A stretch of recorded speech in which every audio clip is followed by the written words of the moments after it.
자,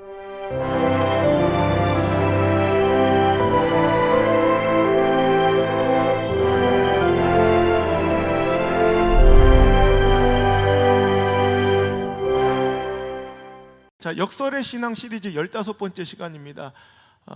오늘 주신 본문의 말씀 가지고 억울함의 아름다움, 원통함을 풀지 않는 죄, 원통함을 풀지 않는 죄라는 제목으로 하는 말씀을 증거토록 하겠습니다. 기독교 신앙은 역설적이에요. 굉장히 역설적인 신앙이에요. 그래서 우리가 바라볼 때는 행복처럼 보이는, 우리가 추구하는 바 그 행복에 가까워지는 길처럼 보이는 것들을 오히려 배제하고 거꾸로 우리가 불행하게 여기는 것들이 오히려 복이다 말씀하실 때가 너무나도 많다는 거예요. 그래서 성경 속 주님께서 가르치신 역설의 신앙을 우리가 하나씩 살펴보고 15번째 시간 되었어요. 오늘의 주제는 억울함, 원통함입니다. 자, 오늘 원통함을 풀지 않는 죄? 거기서부터 벌써 어폐가 있어요. 왜? 원통함을 내가 갖고 있어요. 그럼 누가 피해자란 얘기예요? 내가 피해자란 얘기예요. 원통함이 내 안에 있어요. 무엇이 간에 그 상대가 누구이고 대상이 누구이고 상황 처지 형편인 게 무엇이든 간에 내 안에 원통함이 있잖아요. 여러분 없어요? 하나씩 있죠. 그래서 원통함이 있어요. 그럼 원통함을 갖고 있으면 내가 피해자고 무언가 가해적 상황이나 대상이 있을진데 하나님은 오늘 말씀하시기를 뭐라고요?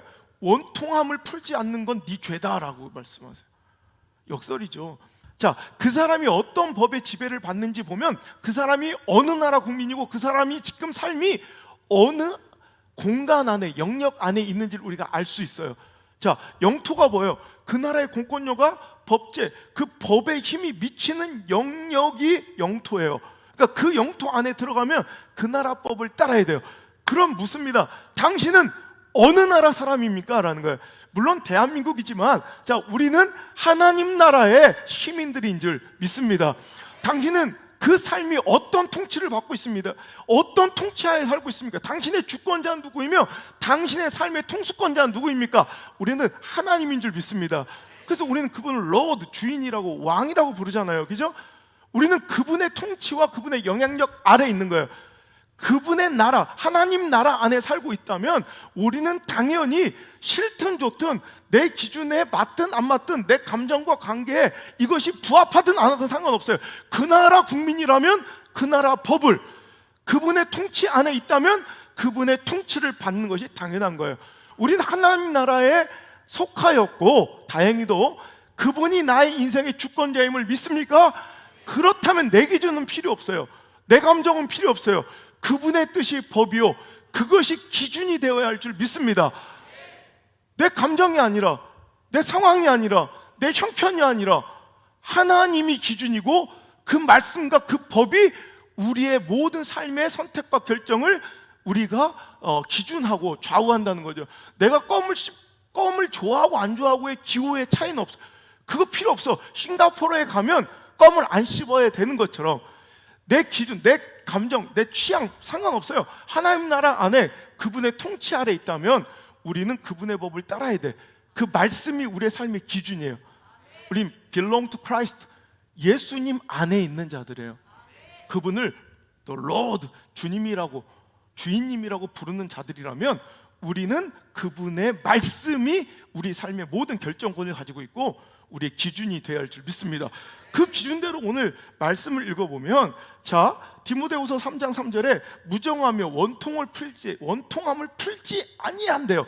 여러분, 이 말씀이 어디서 나왔냐면 말세, 마지막 때가 이르르면 이런 고통들이 있을 것이다, 이런 모습들이 나타날 것이다 하시면서 이 말씀을 하시는 거예요. 자, 읽겠습니다. 시작. 너는 이것을 알라. 말세에 고통하는 때가 이르러 사람들이 자기를 사랑하며 돈을 사랑하며 자랑하며 교만하며 비방하며 부모를 거역하며 감사하지 아니하며 원통함을 풀지 아니하며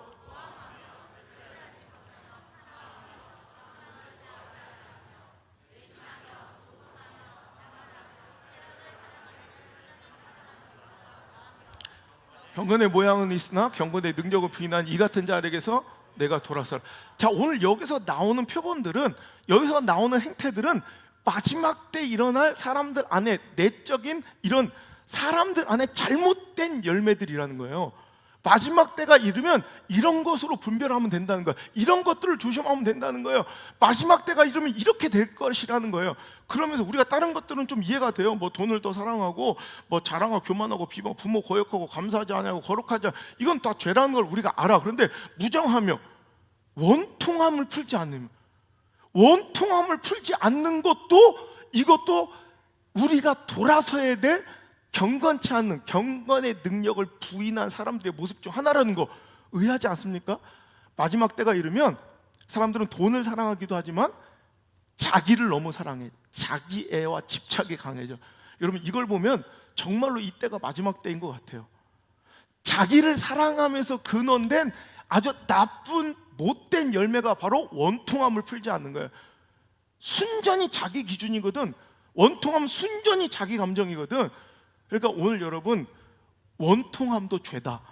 그러니까 원통함을 풀지 않는 것, 이것도 죄라는, 여러분, 하나님의 말씀을, 우리는 하나님 나라 시민이니까, 하나님의 통치권 안에 있으니까, belong to Christ, 우리는 주님 안에 거하는 자이니까 그분의 말씀이 우리의 기준이고 법이라면, 하나님이 원통함을 풀지 않는 것도 죄다 말씀하셨으면 우리는 그 말씀 따라 내 안에 원통함을 머물러 두지 아니하고 억울함으로 머물러 두지 아니하고 풀어내야 될 줄 믿습니다. 영적으로 빨리 해결해야 될 줄 믿습니다. 두 번째, 오늘도 원통함을 왜 우리가 가지고 살아가면 안 되는가에 대해서 두 번째 말씀은 억울할 것도 없다. 뭐라고요? 억울할 것도 없다. 자, 우리는 억울하다고 내가 이건 다분히 누구 기준이야? 자기 기준이야. 자기 기준. 다분히 자기 기준. 그래서 나중에 상호 간의 말을 다 들어보면 결국은 억울할 것도 원통할 것도 없던 일들이 굉장히 많아요. 자, 억울할 것도 없는, 내가 두 가지 이유를 대주면 이거예요. 그건 네 생각이고, 다른 사람들의 모든 상황을 종합해보면 그게 억울함이 아니었을 수도 있고요. 두 번째, 억울할 것이 없는 이유는, 야, 나는 더 큰 은혜와 용납을 받았는데 그까짓 거, 그게 사실일지라도 난 억울할 것도 없다는 얘기예요. 뭔 말인지 이해가 되세요? 1만 달란트 빚진 자들, 마태복음 18장에 천국이 어떤 곳인가 하면 예수님께서 설명을 해주시는 거예요. 마치 결산할 때 10,000달란트 빚진 자를 하나를 데려온 거예요. 그래서 그 10,000달란트라는 엄청난 빚을 그냥 불쌍해서, 이유가 있어요 없어요? 아무것도 없어요.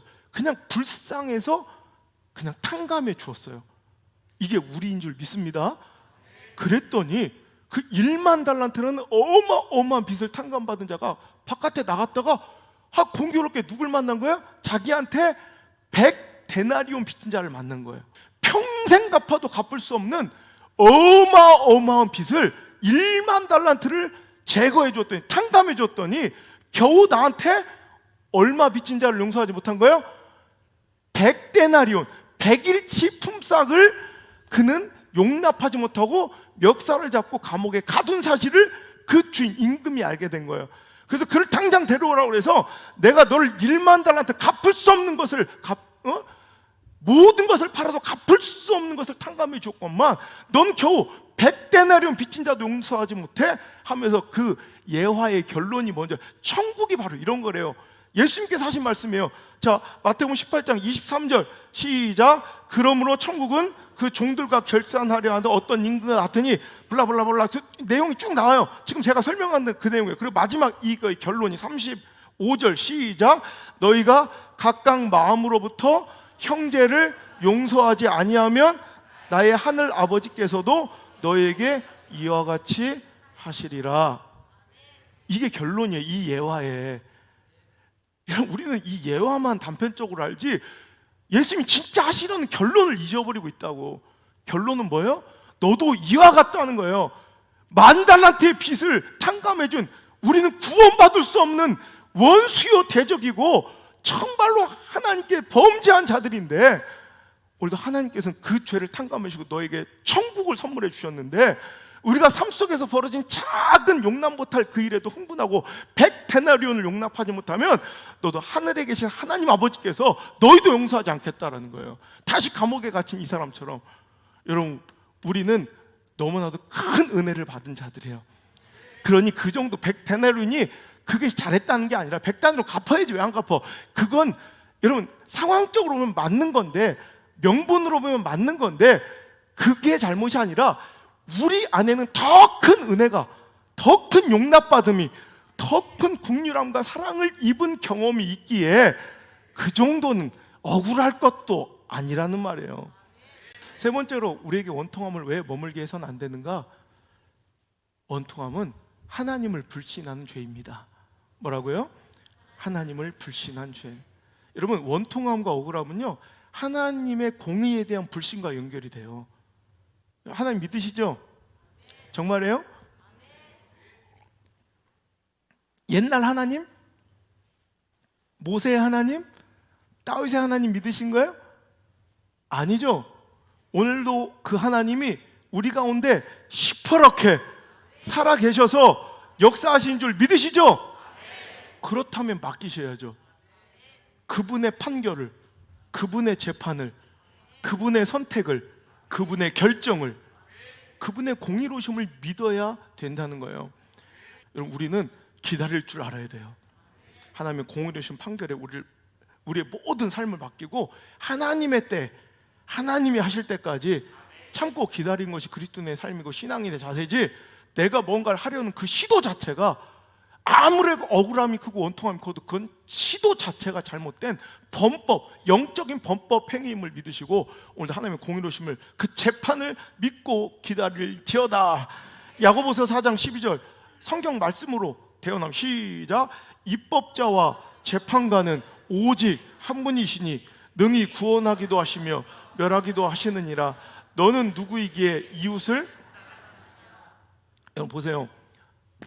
입법자도 한 분이고, 우리가 세우는 거 아니에요. 법의 근거, 내 기준이 아니라 법을 만드시는 분도 한 분이시고 판결하시는 재판관도 한 분이시니 네가 뭔데 판단하고 있냐? 판단했으니까 원통함이 생기고, 판결 내가 내렸으니까 억울한 거 아니에요. 판결과 억울함을 좀 뒤로 미루시고 그분이 하실 때까지. 이런 가장 멋진 이 원통함에 대한 가장 아름다운 신앙적 시선을 가진 자가 다윗이에요. 다윗은 진짜 억울한 거 투성해요. 사울한테도 그랬고, 원통한 것, 그러니까 사울이 나를 원통할 정도로 괴롭히고 내가 자기를 해서 목숨을 걸고 충성 다하여 그렇게 싸웠는데 나를 죽이려고 하잖아. 원통하면 나도 죽여버리면 되잖아. 그의 앞에 무장 해제되어 자기가 죽일 수 있는 기회가 2번이나 있었지만 그는 원수 갚는 것은 하나님의 권위다. 그 재판관은 하나님밖에 없으시다. 절대로 그냥 넘기는 거야. 여러분, 이게 바로 다윗의 시선이었고, 또 여러분 사무엘하 16장에 보면 5절 이하에 보면 이런 일이 있어요. 자, 설명해 드릴게 시간이 없으니까. 사무엘하 16장 5절 이하에 보면 다윗이 상황이 뭐냐면 자기 아들 압살롬이 반역을 일으켜. 그래서 쫓겨난 거, 왕궁에서 쫓겨나 도망치고 있는 처참한 신세. 야, 진짜 이건 처참하다. 아니, 원수 대적이 그래도 좀 왕궁을 버리고 왕이 도망치는 건 진짜 너무 힘들잖아요. 그 마음이 아픈 건데, 남한산성 봤잖아요. 얼마나 비참한 거예요. 그런데 아들한테 반역을 당한 거예요. 그래서 가고 있는데 가장 힘들 때 시므이란 놈이, 알죠? 시므이. 내가 제일 싫어하는 시므이. 이런 시므이가 온 거예요. 그랬더니 막 저주하고 막 돌을 던지고 막 먼지를 날리면서 하는 얘기가 뭐냐면, 아이고 잘 됐다 이놈아, 네가 우리 집안을 쑥대밭 만들더니. 시므이는 베냐민 지파예요. 그러니까 사울의 왕가 안에선 가장, 사울과 이제 살아남은 사람 중에는 그 무비보셋 절름발이 그 외에는 아마 가장 이제 왕조에 가까웠을 수도 있어요. 그러니까 원래는 자기가 왕가였는데 다윗 때문에 자기 왕조가 무너지고 자기가 가지고 있던 모든 기득권이 다 없어지고 다 유다 지파로 그 왕권이 넘어갔잖아요. 그러니까 얼마나 이를 가르면서 그 통치권 안에 할 수 없이 죽어있다가 다윗이 멸망하자, 피 흘린 자여, 네가 그렇게 우리 집안에 피를 흘리니 너도 꼴 좋구나, 그러면서 막 저주를 하고. 그 우리는 어때요? 원통하지? 열받죠? 아, 지금 내가 안 그래도 힘들어 죽겠는데, 우리는 안 그래도 힘들어서 그를 죽여버리죠. 아니, 힘이 있다면 안 그래도 힘들어 죽겠는데 그래도 더 원통해야죠. 다윗은 그래. 이렇게 힘드니 오히려 원통함으로 반응한 게 아니라 그 선하신 하나님의 긍휼을 그것 때문에 구해요. 자, 그래서 다윗이 그렇게 하니까 아직도 다윗은 완전히 죽은 거 아니에요. 뒤에 군사들이 있고 용맹한 장수들이 아직도 그득하다니까 계속 와서 다윗을 저주하고 욕을 하니까, 자 16장 9절 읽어볼게요. 시작. 수리의 아들 아비새가 왕께 여짜오되 이 죽은 개가 어찌 내 주 왕을 저주하리까? 청하건대 내가 건너가서 그의 머리를 베게 하소서. 충성스러운 아비새는 가만히 있을 수 없죠. 자기 주군을 저 아무것도 아닌 놈이 막 그냥, 지금 우리 임금님이 조금 힘들어졌다고 해도 저 같은 놈이 이게 감히 감당할 분이 아니신데 막 돌을 던지면서 야 이 새끼야 막 장대다 차대 막, 아이고 가만히 있겠어요? 가만히 있겠어요? 그러니까 죽여버리니까 아비새가 그런 거예요. 근데 저 죽은 개 같은 저런 놈이 우리 임금님을 막, 그러니까 우리 같으면 저 같으면 뭐 그렇게까지 하면서 난 보낼 거야 나 같으면. 그런데 그러지 않아요. 10절 읽어볼게요. 시작. 왕이 이르되 수리의 아들들아 내가 너희와 무슨 상관이 있느냐? 그가 저주하는 것은 여호와께서 그에게 다윗을 저주하라 하심이라. 내가 어찌 그리하였느냐 할 자가 누구겠냐 하고. 보세요. 저가 나를 저주하는 것도 하나님이 허락하지 않으면 할 수가 없다. 오히려 그 심의의 저주를 누가 시킨 거라고? 하나님 시켜서 하는 거야. 그 말이 틀리지도 않아. 맞는 말이야. 그러면서 또 얘기하기를 11절 시작. 또 다윗이 아비새와 모든 신하들에게 이르되 내 몸에서 난 아들도 내 생명을 해하려 하거든. 하물며 이 베냐민 사람이라 여호와께서 그에게 명령한 것이니 그가 저주하게 버려두라. 야, 또 생각해보니 그래요. 야, 내 아들도 나를 지금 죽이려고 하는데, 야, 저 충분히 저럴 수 있는 사람이다 이거야. 그러니까 여호와께서 하신 거니 그냥 둬라. 그러면서 그에게는 이런 확실한 믿음이 있은 거예요. 12절 시작. 혹시 여호와께서 나의 원통함을 감찰하시리니 오늘 그 저주 때문에 여호와께서 선으로 내게 갚아주시리라. 혹시라도 하나님 이것 때문에 내가 이렇게 막 원통함을 당하면 내가 얼마나 불쌍하시겠어. 그는 다윗은 이거 하나 확실해요. 하나님이 시퍼렇게 지금 살아계신 걸 느끼는 거예요. 우리 이거 굉장히 중요해요. 하나님이 먼 하나님, 책에서 읽은 하나님, 너미교회 하나님이 아니에요. 어떤 특별한 간증을 갖고 있는 사람의 하나님이 아니라 오늘 내 삶에 시퍼렇게 살아계신 걸 느끼니까 할 수 있는 말이에요. 하나님 나 지금 보고 계시잖아. 나 이렇게 억울하고 나 이렇게 원통한데 이거 보시면 하나님이 얼마나 짠하시겠어. 우리 아버지가 나 이런 모습 보시면 얼마나 불쌍해. 제가 얘기한 거 기억하시죠? 성도에게 있어서 가장 강력한 뭐예요? 하나님이 불쌍히 보시는 거예요. 하나님이 짠하게 여기시는 성도와 가정과 자녀들이 가장 강력해요. 왜? 아무리 우리가 힘쓰고 노력해도 그분의 권능만큼 될 수가 없으니까. 믿습니까? 그러니까 여러분 우리는 하나님이 우리를 버리실 때는, 디알모디가 그러잖아요. 하나님이 우리를 버리시고 떠나실 때는 우리가 너무 작고 초라해서가 아니다. 세상 사람들은 우리가 작고 초라해지고 쓸모없으면 다 버려요. 안 그렇습니까? 여러분 세상 사람들은 내가 쓸모없어지면 다 버려요. 내가 작아지면 버려요. 초라하면 버려요. 우리 하나님 절대 안 그러세요. 하나님이 우리를 버리실 때는 내가 너무 작고 초라할 때가 아니라 오히려 내가 너무 커져버렸을 때다.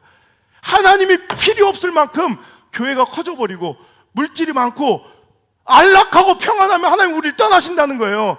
여러분 우리 정신 차려야 돼요. 하나님 앞에 작은 자 되시길 바랍니다. 하나님께 긍휼을 입을 자 되시길 바랍니다. 하나님 보시기에 짠한 자 되시길 바랍니다. 그게 강력한 거예요. 여러분 저주와 원통함은 하나님 시키신 일이고 또 불쌍히 보셔서 오히려 이 원통함 때문에 오히려 나에게 회복과 축복의 선물을 주실 거라는 믿음. 그렇습니다. 여러분 원통함은 역설적으로 복의 기회입니다. 억울함은 복의 기회인 줄 믿으시길 바라요. 다윗은 이 억울함 때문에, 원통함 때문에 오히려 회복되었고요.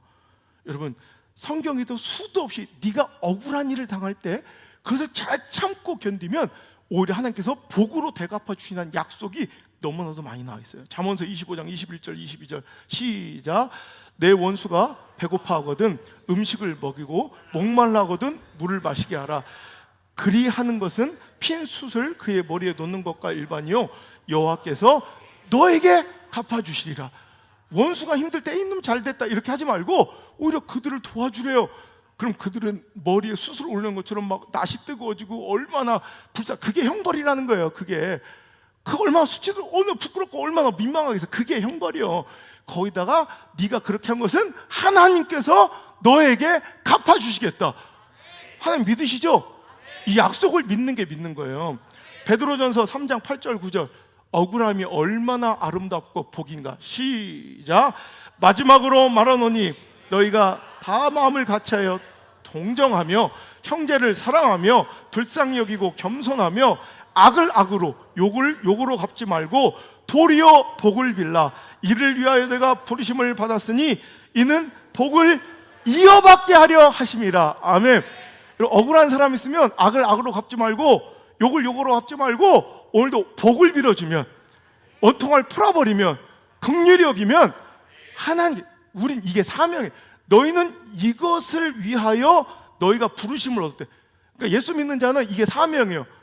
똑같이 이는 이로, 눈은 눈으로 갚는 것이 아니라 욕을 욕으로 악을 악으로 갚는 것이 아니라, 그래서 세상을 개판으로 만들고 갈등의 도가니로 만드는 것이 그리스도의 사명이 아니라 오히려 복을 빌어줘서 갈등을 해결하고 여러분 분열을 깨트리고 화합시키고 회복시키는 화목의 직책이 우리에게 있어요. 이를 위하여 부르심을 받은 거예요.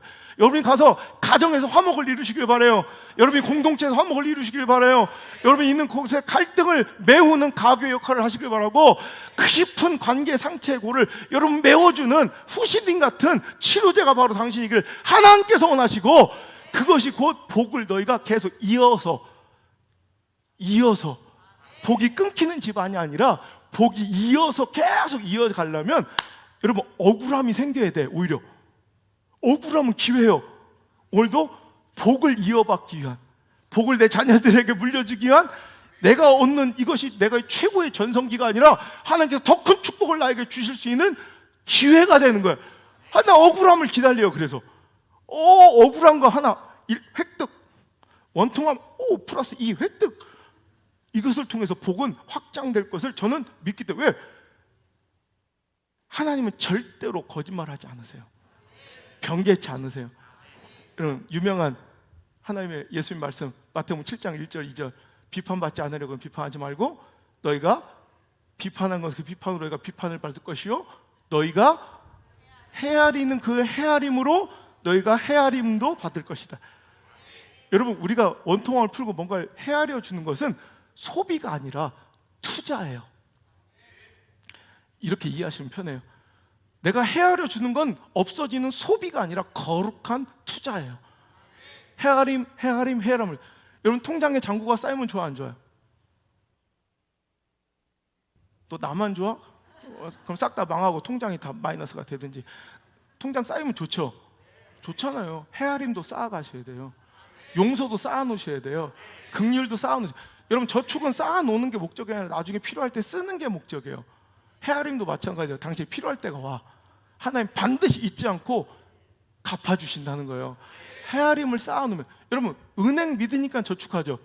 은행 못 믿으면 걷다 돈을 왜 맡겨? 어떤 사람이 나 억울해 죽겠어요. 왜? 평생 모은 돈을 통장에 넣어버렸어요. 이런 사람 있어요? 이거는 소비했으면 끝나면 그건 억울한 거지만, 여러분 이건 자기 긍지고 자랑이고 뭐가 돼요? 든든한 노후 대책이 되는 것처럼 여러분 저는요 하나님 앞에 쌓아둔 여러분의 헤아림과 용서와 긍휼은 든든한 노후 대책뿐만 아니라 사후 대책이 될 줄 믿습니다. 죽어서도 하나님께서 그것을 플러스에 감안하셔서 우리가 용서받지 못할 것들에 대해서 용서해 주시고 긍휼을 베풀어 주시는 귀한 하나님 실패가 없는 투자처십니다. 우리 서로 인사합시다. 하나님은 실패가 없는 투자처십니다. 하나님 실패가 없어요. 안전한 곳이니 마음껏 맡기세요. 오늘부터 여러분 헤아림을 계속 쌓아두셔서 여러분 꼭 필요할 때 옵니다. 그때 하나님께서 여러분에게 마음껏 그것을 풀어주시는 아름다운 은혜를 누리시길 바랍니다.